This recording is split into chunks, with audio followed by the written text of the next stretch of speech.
வணக்கம். இன்னைக்கு நம்ம ஒரு ரொம்பவே ஆச்சரியமான விஷயத்த பத்தி ஆழமா பார்க்க போறோம். வணக்கம். நீங்க யோசிச்சு பாருங்க, நாசாவே பூமியில் உள்ள ரொம்பவே அதிகமான புரதச்சத்து நிறைந்த தாவரம்னு ஒரு செடிய சொல்லுது. ஓஹோ, நாசாவே சொல்லுதா? ஆமா, அது மட்டும் இல்ல, வெறும் 48 மணி நேரத்துல அதோட அளவை இரட்டிப்பாக்கும் திறன் கொண்டது. என்ன சொல்றீங்க? 2 நாள்லயா? ஆமா, இந்த தகவல்கள் எல்லாம் secrets beneath nature with Dan அப்படிங்கிற ஒரு யூடியூப் சேனல்ல இருந்து நம்ம எடுத்திருக்கோம். சரி. நம்மளோட நோக்கம் என்னன்னா, இந்த தாவரம் என்ன, தாய்லாந்துல இது ஒரு பாரம்பரிய உணவா இருந்தும் நமக்கு ஏன் தெரியல, அப்புறம் இதை நம்ம எப்படி வளர்க்கலான்னு பார்க்க போறோம். வாங்க ஆரம்பிக்கலாம். கண்டிப்பா. முதல்ல இந்த அதிசய தாவரத்தோட பேர் டக்வீட். இத பார்க்க எப்படி இருக்கும் தெரியுமா? எப்படி இருக்கும்? ரொம்ப சின்ன சின்ன பச்சை நிற கோளங்கள் மாதிரி இருக்கும். எவ்வளவு சின்னதுன்னா, உங்க ஒரு விரல் நகத்து மேல பல டசன் செடிகளை வச்சிடலாம். அப்படியா? ஒரு பருப்போட சின்னதா? ஆமா, பருப்பை விட ரொம்ப சின்னது. தொடுறதுக்கு ரொம்ப மென்மையா பட்டு மாதிரி இருக்குமா. ஆனா அதோட பாரம்பரிய பயன்பாடு தான் ரொம்ப சுவாரஸ்யமானது. தாய்லாந்துல இத கைநாம்னு சொல்லுவாங்க. கை நாமா? ஆமா, அதுக்கு அர்த்தம் தண்ணீரோட முட்டைகள். ஓ, தண்ணீரோட முட்டைகளா? கேட்கவே வித்தியாசமா இருக்கே. அது ஆம்லெட், சூப்புன்னு பலவிதமா சமையல பயன்படுத்துறாங்க. சுவை நீங்க நினைக்கிற மாதிரி குளத்துப்பாசி மாதிரி இல்லாம. ஆனா 3வது நாள் பாத்தீங்கன்னா, தண்ணியே தெரியாத அளவுக்கு ஒரு தடிமனான பச்சை கம்பளம் விரிச்ச மாதிரி ஆகிடுமா. அடேங்கப்பா, 3 நாள்ல தண்ணியே மறைச்சிடுமா? ஆமா, 5வது நாள்ல பாதியை நீங்க எடுத்தா கூட அடுத்த நாளே மறுபடியும் முழுசா வளர்ந்துருமா. நீ சொல்ற சரிதான். அதனாலதான் விஞ்ஞானிகள் இத டார்வின் வாலஸ் டெமான் அப்படிங்கிற ஒரு கோட்பாட்டு உயிரினத்துக்கு ரொம்ப பக்கத்துல இருக்குன்னு சொல்றாங்க. டார்வின் வாலஸ் டெமான் அது என்ன? அது ஒரு கற்பனையான உயிரினம். அதாவது ஒரு உயிரினம் எவ்வளவு வேகமாக இனப்பெருக்கம் செய்ய முடியுமோ அதோட உச்சபட்ச வேகத்தை குறிக்கிறது. ஓஹோ, சாதகமான சூழ்நிலையில சில டக்வீட் வகைகள் 16 மணி நேரத்துல கூட இரட்டிப்பாகிடும். 16 மணி நேரத்திலயா? ஆமா, இத சோயா பீன்ஸோட ஒப்பிட்டு பாருங்க. அதுக்கு குறைஞ்சது 90 நாள் ஆகும். இறைச்சி மாடுகளுக்கு 18 மாசம். ஆனா அந்த டக்வீட் ஒரு நாள்லயே இரட்டிப்பாகிடும். சரி, இந்த தாவரம் இவ்ளோ வேகமா வளருதுன்னா அதோட ஊட்டச்சத்து எப்படி இருக்கும்? புரதத்தை பத்தி பேசலாமா? கண்டிப்பா. அந்த எண்களை பார்த்தா நீங்க இன்னும் ஆச்சரியப்படுவீங்க. சொல்லுங்க. 2017ல ஃபுட் கெமிஸ்ட்ரி இதழ்ல வெளியான ஒரு ஆய்வின்படி உலர்ந்த டக்வீட்ல 20% 45% வரைக்கும் புரதம் இருக்கு. ஒரு நிமிஷம். 45%? மாட்டிறைச்சிலேயே சுமார் 26% புரதம் தானே இருக்கு. ஆமா, அதுதான். சோயா பீன்ஸ்ல 36%, முட்டையில 13%. அப்போ இது மாட்டிறைச்சியை விட அதிக புரதம் கொண்டதா? ஆமா. ஆனா இங்க நீங்க ஒரு முக்கியமான கேள்வி கேட்கணும். என்ன கேள்வி? எல்லா புரதங்களும் ஒண்ணு இல்லையே, அதோட தரம் எப்படி இருக்குன்னு கேட்கணும். ஆமா, கரெக்ட். அதோட புரத தரம் எப்படி? அதுதான் இதுல இருக்கிற முக்கியமான விஷயம். இது ஒரு முழுமையான புரதம். முழுமையான புரதம்னா? அதாவது நம்ம உடலுக்கு தேவையான 9 அத்தியாவசிய அமினோ அமிலங்களும் இதுல சரியான விகிதத்துல இருக்கு. உலக சுகாதார அமைப்போட தேவைகளை இது பூர்த்தி செய்யுது. ஓகே. இதுல இருக்கிற முக்கியமான புரதத்தோட பெயர் ருபிஸ்கோ. இதுதான் பூமியிலேயே மிகவும் பொதுவான புரதம். தாவரங்கள் சூரிய ஒளிய உணவா மாத்துறதுக்கு பயன்படுத்துற மூலக்கூறு. அப்போ புரதத்தோட விளைச்சல் ஒரு ஏக்கர் நிலத்துல எவ்ளோ கிடைக்கும்னு ஒப்பிட்டு பார்க்கலாமா? பார்க்கலாம். 2024ல சயின்ஸ் டைரக்ட் இதழ்ல வந்த ஆய்வு ஒன்னு சொல்றது மலைக்க வைக்குது. சொல்லுங்க, கேட்கவே ஆவலா இருக்கு. ஒரு ஹெக்டர் நிலத்துல ஒரு வருஷத்துக்கு ஹுக்வீட் 2080 கிலோகிராம் புரதம் தருமாம். 2080 கிலோவா? ஆமா. ஆனா சோயா பீன்ஸ் வெறும் 303 கிலோகிராம் தான். சோளம் அதை விட கம்மி, 179 கிலோகிராம். என்னது? அதாவது சோயாவை விட கிட்டத்தட்ட 7 மடங்கும் சோளத்தை விட 10 மடங்குக்கு மேலையும் அதிக புரதம். ஆமா. இதை இன்னும் எளிமையா சொல்லணும்னா ஒரு ஆராய்ச்சியாளர் சொல்ற மாதிரி ஒரு முழு சோயாபீன்ஸ் வயல் தர்ற புரதத்தை ஒரு சின்ன வீட்டு நீச்சல் குளம் அளவுல டக்வீட வளர்த்து எடுத்துடலாம். நிஜமாவா சொல்றீங்க? ஒரு நீச்சல் குளம் ஒரு வயலுக்கு சமமா? ஆமா. அது மட்டும் இல்ல, சுற்றுச்சூழலுக்கும் இது நல்லது. 1 கிலோ மாட்டிறைச்சி உற்பத்தி செய்ய 27 கிலோ கார்பன் டை ஆக்சைடு வெளியேறும். சரி. ஆனா 1 கிலோ டக்வீட் உற்பத்திக்கு வெறும் 0.4 கிலோ தான். அடேங்கப்பா, கிட்டத்தட்ட 70 மடங்கு குறைவான சுற்றுச்சூழல் பாதிப்பு. இவ்வளவு சிறப்பான எண்கள், இவ்வளவு நன்மைகள். அப்போ ஏன் நாம இத பரவலா உணவா பயன்படுத்துறது இல்ல? ஏன் நம்ம சூப்பர் மார்க்கெட்ல இது கிடைக்கிறது இல்ல? இதுதான் எனக்கு புரியவே மாட்டேங்குது. அதுக்கு சொல்லப்போனா 3 முக்கிய காரணங்கள் இருக்கு. ஓகே, முதல் காரணம் என்ன? முதல் காரணம் அதோட தோற்றம். நீங்க ஆரம்பத்துல சொன்ன மாதிரி அது குளத்து பாசி மாதிரி தெரியுது. ஆமா. நம்ம விவசாய முறை பாக்குறதுக்கு நல்லா இருக்கணும், பெருசா இருக்கணும்னு எதிர்பார்க்குது. ஒரு சோளக்காட்டை பார்க்கும்போது ஒரு பிரம்மாண்டம் தெரியும். ஆனா பூத கண்ணாடியை வச்சு பார்க்க வேண்டிய ஒரு தாவரத்தை யாரும் பெருசா மதிக்கிறதில்ல. ஆமா, யாரும் அவங்க மிதக்கும் பச்சை கம்பளத்தை பத்தி பெருமையா பேசிக்க மாட்டாங்க. சரி, ரெண்டாவது காரணம் என்ன? ரெண்டாவது காரணம் பொருளாதாரம். இது கொஞ்சம் ஆழமான விஷயம். சொல்லுங்க. டக்வீடோட இயற்கையான வடிவத்துக்கு யாரும் காப்புரிமை வாங்க முடியாது. ஏன் முடியாது? அது தானாவே பிரிஞ்சு வளருது. அதனால பெரிய விதை நிறுவனங்களுக்கு இதுல லாபம் பார்க்க முடியாது. இத வளர்க்க பிரத்யேக டிராக்டரோ பெரிய இயந்திரங்களோ தேவையில்ல. ஓ, அப்போ இயந்திர உற்பத்தியாளர்களுக்கும் லாபம் இல்ல. சரியா சொன்னீங்க.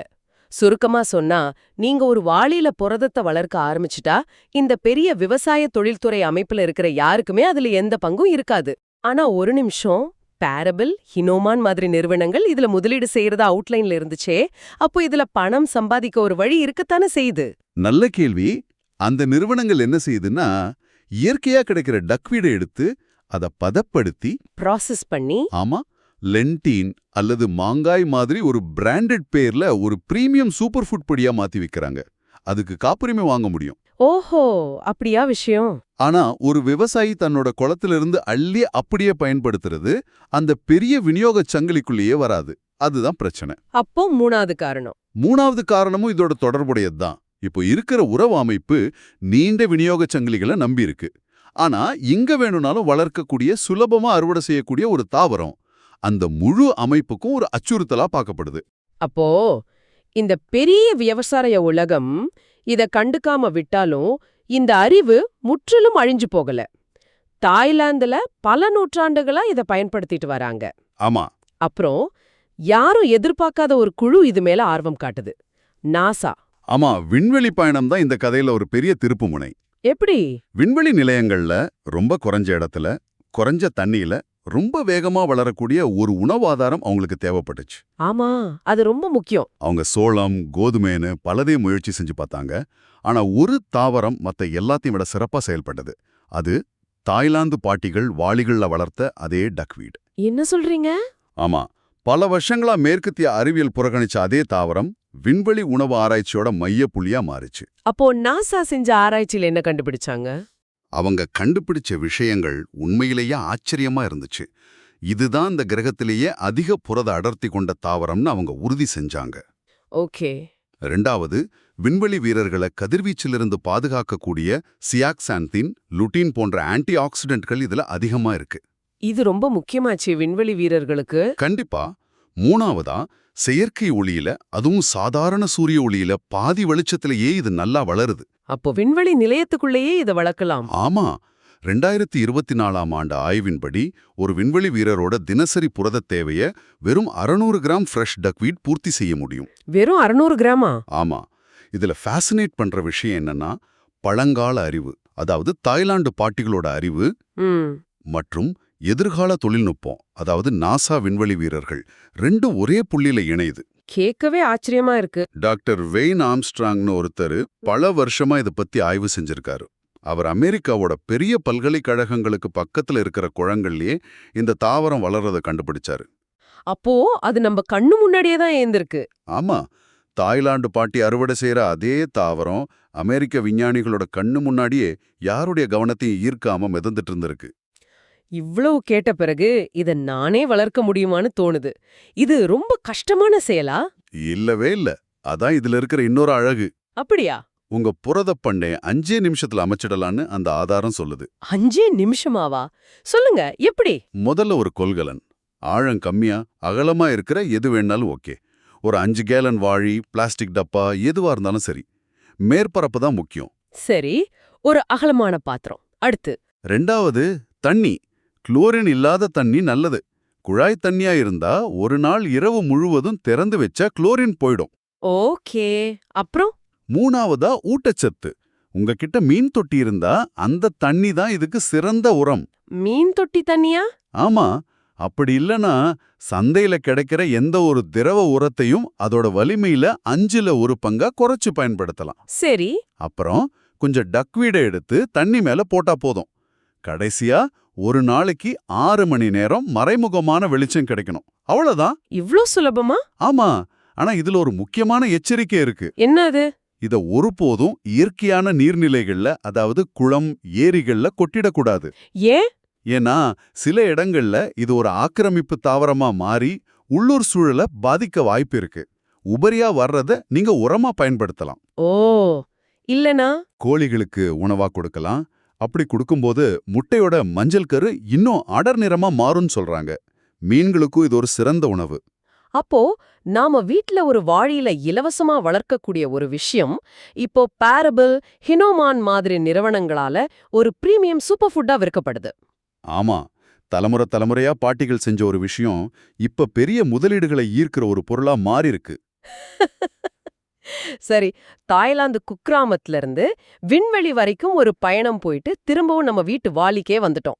ஆமா, இந்த ஒட்டுமொத்த கலந்துரையாடல்ல இருந்து நீங்க என்ன தெரிஞ்சுக்கணும்னா, புரத சுதந்திரத்துக்கு பெரிய நிலமோ பணமோ இல்ல பெரிய நிறுவனங்களோட அனுமதியோ தேவையில்லைங்கிறது தான். சரியா சொன்னீங்க. ஒரு எளிய, பழங்கால, ஆனா நம்ப முடியாத அளவுக்கு திறமையான ஒரு தீர்வு ஒரு சிக்கலான தொழில்துறை அமைப்பால பல வருஷமா கண்டுக்கப்படாம இருந்தது. ஆமா. ஆனா விண்வெளி பிரயாணம் மாதிரி ஒரு உயர் தொழில்நுட்ப தேவை அதை நாம மீண்டும் திரும்பி பார்க்க வச்சிருக்கு. இது பழங்கால அறிவுக்கும் நவீன தொழில்நுட்பத்துக்கும் இருக்கிற ஒரு சுவாரஸ்யமான உறவை காட்டுது. இறுதியா உங்களுக்காக ஒரு சிந்தனை. ம், ஒரு தீர்வு பல வருஷங்களா நம்ம கண்ணு முன்னாடியே மறைஞ்சிருக்க முடியுங்கிறத இந்த டக்வீட் கதை நமக்கு தெளிவா காட்டுது. உண்மைதான். இது என்ன யோசிக்க வைக்குதுன்னா, உணவு, ஆற்றல், ஆரோக்கியம்னு நாம இன்னைக்கு சந்திக்கிற பெரிய பிரச்சனைகளுக்கு இது மாதிரி வேற என்ன எளிய ஆனா சக்தி வாய்ந்த தீர்வுகள் நம்ம கண்ணு முன்னாடியே இருக்கலாம். நல்ல கேள்வி. ஒரு தீர்வு இப்படிதான் இருக்கணும்னு நாம வச்சிருக்கிற எண்ணங்களுக்கோ அல்லது நம்மோட சிக்கலான அமைப்புகளுக்கோ அது பொருந்தாததால நாம அதை கவனிக்காம விட்டுடுறோமோ? இத பத்தி நீங்க என்ன நினைக்கிறீங்க?